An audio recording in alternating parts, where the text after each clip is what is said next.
for the work you do and the work of your members.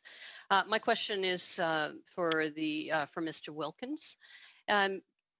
Given that the World Health Organization, the UN Commissioner of Human Rights, in mid to late March called for depopulation efforts worldwide of prisons, given that medical professionals who work in prisons wrote to provincial and federal governments as well as MPs and senators and requested that we support a plan to reduce the numbers of people in prison in order to allow for safe hygiene and physical distancing rather than lockdowns and the imposition of conditions of segregation or solitary confinement on prisoners.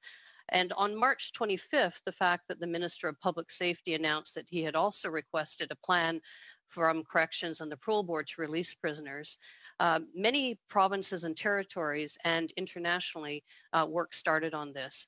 Despite the obvious risk to your members by not reducing the numbers in prisons, and given the fact that in any given year, 4,000 to 5,000 prisoners are released, given that the most people in the open settings that you talked about are classified as low security prisoners, and most are days, weeks, or months away from release, and the fact that the number of prisoners released has been lower since March than would normally be within the context, and as Senator Omidvar pointed out, there were at least 110 that we know of who had been granted release and weren't released from prison.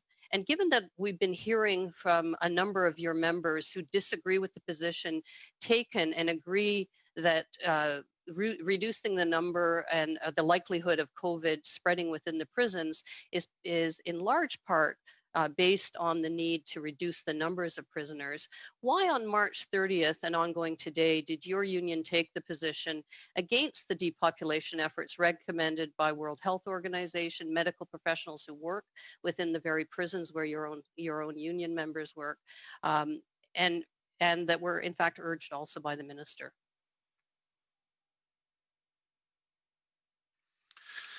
Our members are not against the release of inmates that are eligible for release. When it comes down to inmates that are not eligible for release on any program or their correctional plans have not been followed, of course, we feel that there's a risk that's involved with the release of those inmates into the general public. And in a lot of cases, we have to understand, too, that some of these inmates don't have any place to go. Sometimes the institution may be the best place for them, where they have the ability to have readily available health care for them. But that aside, we're talking about the threat of the virus versus the threat of the Canadian public. And of course, it's a little bit strange to me to hear, the World Health Organization recommends and other institutions recommend. It's kind of like Jeff Wilkins recommending to the government of Canada that they need to do something that I'm not a professional with. But our members are professional correctional officers. They understand the dangers that are involved on a daily basis with the individuals that they work with on a daily basis. And of course, during a time of a pandemic, when it comes to the release, I think that the correctional service is the professional organization. They are the ones that determine the risk.